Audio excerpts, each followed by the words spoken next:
नमस्कार। ओडिशा भारत को स्वागत करुच्ची मु प्रमोद नायक। दर्शक बंधु, गत किछि दिन धरी गणमाध्यम को गोटे खोराक जोगाई, साधारण लोक मान खोराक जोगाई, आउ राजनीति समीक्षक मान खोराक जोगाई। कौन ना जो आमर सनातन महाकड़ को दल निलंबन आउ आमर अरविंद महापात्र दल निलंबन कले किए बीजेडी सुप्रीमो नवीन पट्टनायक। किंतु नवीन पट्टनायक जानिबा दरकार अरविंद महापात्र मात्र 1.5 वर्ष धरिक सी राजनीति के आसचंती आ छोट छुआ आउ तांकु तांको बापांक पई तांकु जो माने बड़ी भाव में तांको ऊपर जो ये नबा प्रतिशोध नबा एटा को नवीन बाबू आपणकर दल रे बहुत नेता अछंती एपर्यंत से माने केही ये बाबद मुह खोलु नाहंती। मुह खोलुचंती को माने ए आपणकर जो कई जन अछंती मुखपात्र अमरेश पत्री, तुम्बनाथ पंडा आउ आमर ललिन महांती तापर रहिले जे कि हारी थिवा नेता कि आमर अतनु सब्यसाची नायक तापर रही कि आमर जो दिव्यशंकर मिश्र यही माने केवल जहाँ गणमाध्यम के आसी दुई पद कहते किंतु गोटे कथा होची से माने जो कथा कहले जे तांकर दुर्नीति अच्छी दुर्नीति ट्रेटर किंतु ट्रेटर जो कहले नंबर 1 ट्रेटर नवीन बाबू आपण कारण आपण जेतेबेले आपण राजनीति कौन जान नथिले जदि आपण बीजेडी की न आसी थांते बीजेडी को जदि से माने न आनी थांते किंतु आपण एबे कोठी थांते आपण को माने लोक जानी न थांते।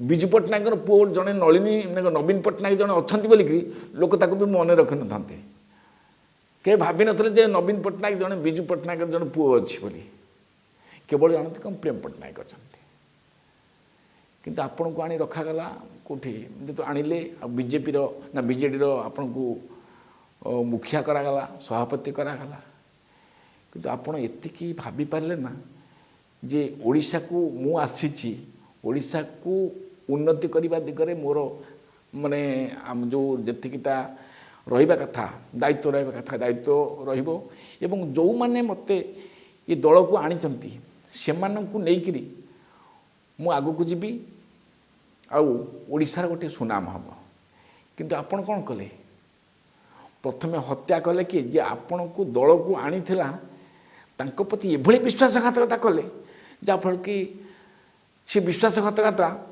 आपण इतिहास के भी आपण क्षमा दबनी एटा मन रखि थांतु नवीन बाबू आपण कहार परामर्श रे हमर अरविंद महापात्र को दल निलंबन कले से कथा आपण प्रथम टिके गोटे माने नवीन निवास रे आपण समस्त को माने बाहर कर देकरी कबाट देकरी आपण बसी चिंता करिवे माने एकुटिया चिंता करिवे जे मु एटा करछि भूल करछि ना ठीक करछि आउ आपण वर्तमान कोन सब जो नवीन निवास को अन्य नेता माने जाई पारंती नाही आज आपण से माने को डाकुचंती आस मु एटा करछि आ सपक्षर तुम गणमाध्यम रे कुओ कारण वर्तमान सेतबेले जाई पारनथले कोन सेतबेले आपण पाखरे भी कार्तिकेन पांड्यान आपण को से तो थेले द्वारपाल से काहू छाडू नथले तापरे जो हमर जयनारायण मिश्र जो कहले श्रद्धा से श्रद्धा सेतबेले थिला बोली कि भी लोक जाऊ नथले एबे श्रद्धा नाही तेणु आपण ताकू डाकुचंती अन्य नेता मानकू अन्य नेता मान जहाँ को डाकी से नेता मान भितर से भली अभिज्ञता संपन्न नेता कि आपण पाखु बर्तमान जाइए बाबद आलोचना करिसंती कि नवीन बाबू आपण ये जो आमर अरविंद महापात्र को दल निलंबन करी आपण को जो पारिला पणिया जो देखेले ना आपण भाबी नियंतु जे आपण राजनीति रो पूर्ण छदे उठ पड़ला आपण केबे आगु जाई परिबे ना आपणकर बयसाधिक एक आपण को सेठी जो माने जो समय रे आपण जाउथले नुआपड़ा निर्वाचन प्रचार रे आपणकर जो भुवनेश्वर विमान बंदर रे आपण चाली को देखिकरी लोक मान सेउठ धर नेले आउ नवीन बाबू को मन रखा आवश्यक नहीं ସେଇଠି ମନେ ରଖିଲେ ନା ଯେତେବେଳେ ବିଜୁ ଜନତା ଦଳ ସେଇ ଜାଗାରେ 3 ନମ୍ବର ସ୍ଥାନକୁ ଖସି ଆସିଲା। ତେଣୁ ସେଇଠୁ ଆପଣ ଆକଳନ କରିପାରିଲେ ନା ଯେ ପ୍ରକୃତରେ ମୋର ଲୋକପ୍ରିୟତା କେତେ ଅଛି। ଜଣେ ମୁଖ୍ୟମନ୍ତ୍ରୀ ଲମ୍ବା ସମୟ ଧରିକି ଆପଣଙ୍କୁ ରଖିଲେ ସାରା ଓଡ଼ିଶାବାସୀ, କିନ୍ତୁ ଆପଣ କ'ଣ ହେଲା କଣ୍ଟାବାଞ୍ଜିରେ 15,000ରୁ ଅଧିକ ଭୋଟରେ ସେଟା ହାରିଗଲେ। ଆପଣ ଯେଉଁ ହିଞ୍ଜିଳିକାଠୁ ଯେଉଁଟାକି ଆପଣଙ୍କ ନିର୍ବାଚନ ମଣ୍ଡଳୀ ଯେଉଁଠି ଆପଣ 5 ଥର ସେଠି ବିଜୟ ଲାଭ କରିଛନ୍ତି, ଏଥର 6 ଥର ହେଲା, ସେଠି ଆପଣ କ'ଣ 4,000 କେତେ ଖଣ୍ଡ ଭୋଟ ଜିତିଲେ। ଆପଣ ସେଇ ଜାଗାରୁ ନିଜ ପଦବୀରେ ଇସ୍ତଫା ଦେଇଦେବା କଥା, ଏପରିକି ବିଧାୟକ ପଦରେ ମଧ୍ୟ ଇସ୍ତଫା ଦେବା କଥା। ଆପଣ ଜାଣିବା ଦରକାର କି ମୋତେ ଲୋକମାନେ ଆଉ ଚାହୁଁନାହାନ୍ତି, ମୁଁ କାହିଁକି ତାଙ୍କ ସହିତ ଯୋଡ଼ି ହେବି। ତାମାନେ ଆପଣ ଯେଉଁ କ'ଣ ସଭାପତି ପଦଟି ରଖିଲେ, ତାମାନେ ଆପଣ ଭାବିଲେ କ'ଣ ମୋ ରାଣେ ମୋତେ ଭଲ ପାଅ। କିଏ ଆପଣଙ୍କ ଦଳର କେହି ନେତାମାନେ ଆପଣଙ୍କୁ ଭଲ ପାଉଛନ୍ତି କି? ଯାହା ତ ନଥିଲେ, କାରଣ ଆପଣ 19ରୁ 24 ଭିତରେ ଯେଉଁ ଆପଣ ଓଡ଼ିଆ ଯିଏକି ଯେଉଁମାନେ ଆପଣଙ୍କୁ ଆଣିକିରି ଯେଉଁମାନଙ୍କର ସଂଗଠନରେ ଆପଣ ଆଜି ମୁଖ୍ୟମନ୍ତ୍ରୀ ହେଇଥିଲେ, ତାଙ୍କୁ ଆପଣ ଆଜି ନବୀନ ନିବାସକୁ ବନ୍ଦ କରିଦେଇକି ଆପଣ ସେ ଯେଉଁ ଭି କାର୍ତ୍ତିକେୟନ ପାଣ୍ଡିଆନଙ୍କ ପରାମର୍ଶରେ ଆପଣ ସମସ୍ତଙ୍କୁ ନବୀନ ନିବାସରୁ ଗେଟ୍ ପାଖରୁ ବନ୍ଦ କରିଦେଲେ। ଆଉ ଏବେ ଡାକୁଛନ୍ତି କ'ଣ ନା ଆସ ମୁଁ ଯେଉଁଟା କରିଛି ଆ ସପକ୍ଷରେ ତୁମେ କିଛି ମତାମତ ରଖ। ମାନେ ଆପଣ ଜଣେ ବୁଦ୍ଧି କହିବାକୁ ଗଲେ ଲମ୍ବା ସମୟ ଧରି ମୁଖ୍ୟମନ୍ତ୍ରୀ ଥିଲେ, ଆପଣଙ୍କର ସେଭଳି ଜ୍ଞାନ ଅଛି, କିନ୍ତୁ ଆପଣ ଏତିକି ଜାଣିପାରିଲେ ନା ଯେ ଏଇ ଯେଉଁଟାକୁ କରାଗଲା ଏ ଠିକ୍ ହେଲା କି ଭୁଲ ହେଲା। ବାପ ଆଗରୁ କ'ଣ କରିଥିଲେ ତା ପ୍ରତିଶୋଧରେ ପୁଅ ଉପରେ ନେଇଗଲେ। ତେଣୁକରି ଆପଣ ବାପା ହେଇନାହାନ୍ତି, ବାପା ହେଇଥିଲେ ହୁଏତ ଜାଣିପାରିଥାନ୍ତେ ପ୍ରକୃତରେ ବାପ ଆଉ ପୁଅ ଭିତରେ କ'ଣ ତା'ର ସମ୍ପର୍କ। ତେଣୁ ମୁଁ ଏତିକି କହିବି ଦର୍ଶକ ବନ୍ଧୁ, ଏଇ ଯେଉଁ ବିଜୁ ଜନତା ଦଳରେ ଏଇ ଯେଉଁ ଯାହା ପରାମର୍ଶରେ ହେଇଛି ଆପଣମାନେ ଭଲକି ଜାଣିପାରୁଥିବେ, ଇଏ ହେଉଛି କେବଳ ଯେ ଅତନୁ ସବ୍ୟସାଚୀ ନାୟକ ଯିଏକି ପ୍ରଥମେ ଗଣମାଧ୍ୟମକୁ ଆସିଲେ, ଆଉ ଆସିଲେ କି ଆମର ଦିବ୍ୟଶଙ୍କର ମିଶ୍ର, ଆଉ ଏ ଯେଉଁ 2-3 ଜଣ ମୁଖପାତ୍ର, ସେମାନେ କେବଳ ମିଛ କହି ମାନେ ଗୋଟିଏ ମିଛକୁ ଘୋଡ଼ାଇବା ପାଇଁ ସିଏ 100ରୁ ଅଧିକ ମିଛ କହି ସେଞ୍ଚୁରୀ ପାର କରିଦେଲେଣି। କିନ୍ତୁ କେବେ ହେଲେ ଦେଖନ୍ତୁ ଗୋଟିଏ ମିଛକୁ ଘୋଡ଼ିକି ଯେଉଁ 100ଟା ମିଛ କୁହାଯାଏ, ସେ ପ୍ରଥମ ମିଛରେ ଧରା ପଡ଼ିଯାଏ। ଆପଣ ଜଣେ କଥା ହେଉଛି ବରିଷ୍ଠ ନେତା, ଆଉ ଓଡ଼ିଶା ଲୋକଙ୍କର ଗୋଟେ ମାନେ ହୃଦୟରେ ଆପଣ ଥିଲେ। ଆପଣ ରାଜନୀତି କ'ଣ ଜାଣନ୍ତୁ ନ ଜାଣନ୍ତୁ ବା ବିଧାୟକମାନଙ୍କୁ ଚିହ୍ନି ପାରନ୍ତୁ ନ ପାରନ୍ତୁ, କିନ୍ତୁ ଲୋକମାନେ ନବୀନ ପଟ୍ଟନାୟକ କହିଲେ ସାରା ଓଡ଼ିଶା ସାରା ଦେଶ ବି ଜାଣୁଥିଲା।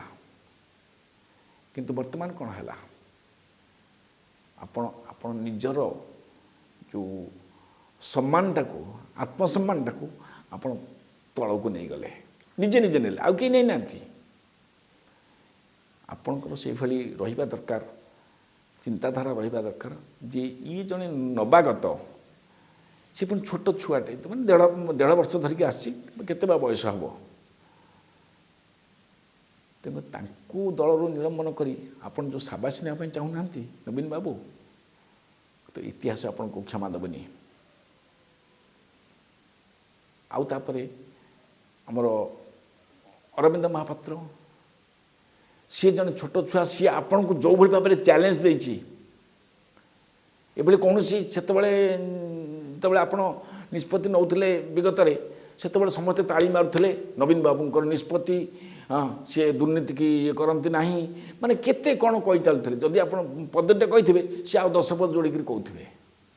କିନ୍ତୁ ବର୍ତ୍ତମାନ କ'ଣ, ବର୍ତ୍ତମାନ ଅରବିନ୍ଦ ମହାପାତ୍ର ଯେଉଁଭଳି ଭାବେ ଚ୍ୟାଲେଞ୍ଜ କରିଛନ୍ତି, ଆପଣ ଯଦି ପ୍ରକୃତ ପକ୍ଷେ ଆପଣ ନେତା, ବିଜେଡ଼ିର ସୁପ୍ରିମୋ, ତାହେଲେ ଗଣମାଧ୍ୟମକୁ ଆସିକି ଏ ବାବଦରେ ଯଦି ବିବୃତ୍ତି ଦିଅନ୍ତେ ତାହେଲେ ଭଲ ହୁଅନ୍ତା।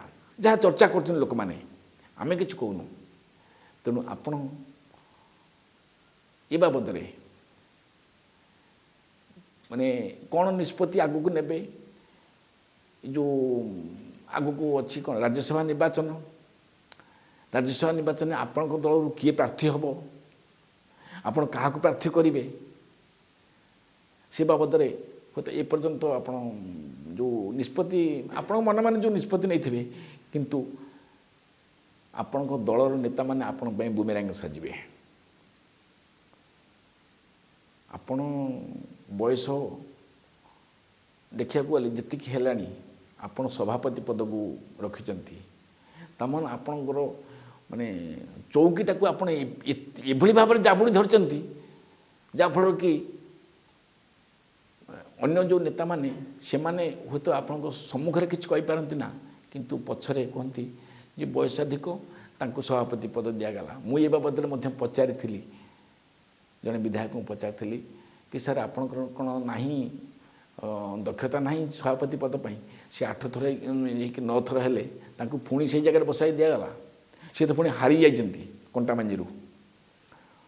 ମୁଖ୍ୟମନ୍ତ୍ରୀ ଜଣେ ସେ ପୁଣି ମାନେ ବିଗତ ଯଦି ଇତିହାସକୁ ଆମେ ମନେ ପକାଇବା, ମୁଖ୍ୟମନ୍ତ୍ରୀ ହେଇକରି ଏତେ ବ୍ୟବଧାନ ଭୋଟରେ କେହି କେବେ ହାରି ନାହାନ୍ତି। ଯେଉଁଟାକି ଆପଣ ଯେଉଁ ନମ୍ବର 1 ମୁଖ୍ୟମନ୍ତ୍ରୀ ହେଇଥିଲେ, ବର୍ତ୍ତମାନ ସେ ନମ୍ବର 1 ମାନେ ମୁଖ୍ୟମନ୍ତ୍ରୀ ମାନେ ହାରିଲେ ନମ୍ବର 1ରେ ରହିଲେ ମୁଖ୍ୟମନ୍ତ୍ରୀ ଭାବରେ।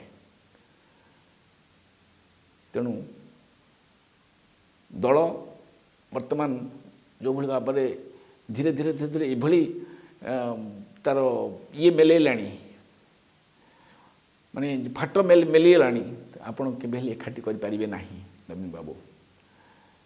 ଆଉ ରାଜ୍ୟସଭା ନିର୍ବାଚନ ହୁଏତ ଆମର ଏପ୍ରିଲରେ ରାଜ୍ୟସଭା କେଇ ଜଣଙ୍କର ଯେଉଁ କାର୍ଯ୍ୟକାଳ ପୁରି ଯାଉଛି। ଆପଣଙ୍କ ଦଳରୁ କାହାକୁ ଆପଣ ପ୍ରାର୍ଥୀ କରିବେ? ଏପର୍ଯ୍ୟନ୍ତ ଆପଣ ବିଧାୟକମାନଙ୍କୁ ନେଇକରି ଏ ବାବଦରେ କେବେ ଡାକିକିରି ଆଲୋଚନା କରିନାହାନ୍ତି ଯେ କାହାକୁ ପ୍ରାର୍ଥୀ କଲେ ଭଲ ହେବ। କିନ୍ତୁ ଆପଣଙ୍କ ମନ ଭିତରେ ଅଛି ଭି କାର୍ତ୍ତିକେୟନ ପାଣ୍ଡିଆନ, ତାଙ୍କ ଧର୍ମପତ୍ନୀ ସୁଜାତା କାର୍ତ୍ତିକେୟନ, ଇଏ ହେଉଛନ୍ତି ଆପଣଙ୍କ ଆଖି ଆଗରେ ସବୁବେଳେ ରହିଛନ୍ତି। ଆପଣ ତା ଭିତରୁ କାହାକୁ ଗୋଟେ ପ୍ରାର୍ଥୀ କରିପାରନ୍ତି ବୋଲି ଯାହା ଚର୍ଚ୍ଚା ହେଉଛି। କିନ୍ତୁ ଯଦି ସେମାନଙ୍କ ଭିତରୁ କାହାକୁ ପ୍ରାର୍ଥୀ କରନ୍ତି, ତାହେଲେ ଆପଣ ଧରି ନିଅନ୍ତୁ ଯେ କେତେବେଳେ ଆପଣଙ୍କ ଯେଉଁ ସଭାପତି ଗାଦିଟି ଚାଲିଯିବ। ତେଣୁ ଦଳକୁ ସଜାଡ଼ିବାକୁ ହେଲେ ପ୍ରଥମେ ଯେକୌଣସି ନିଷ୍ପତ୍ତି ନେଉଛନ୍ତି ନବୀନ ବାବୁ, ବିଧାୟକମାନଙ୍କ ସହିତ ଆଲୋଚନା କରି କୌଣସି ନିଷ୍ପତ୍ତି ନିଅନ୍ତୁ। ଆପଣ ଏକୁଟିଆ ନିଷ୍ପତ୍ତି ନେବେ ମାନେ ଆପଣଙ୍କର ଯେଉଁ ପରିଚୟଟା ଥିଲା ସେ ପରିଚୟ ଶେଷରେ ହଜିଯିବ। ସେ ଯେଉଁ ଲୋକ ସେ ଯେଉଁ ପରିଚୟଟାକୁ ଟର୍ଚ୍ଚ ମାରି ଖୋଜିଲେ ମିଳିବ ନା।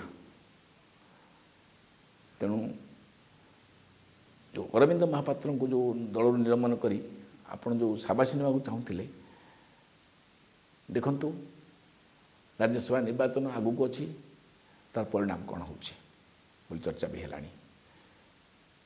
ଆଜିର ଏଡ଼ିଟୋରିଆଲ ଆମେ ଏଇଠି ରଖିବା। ନମସ୍କାର।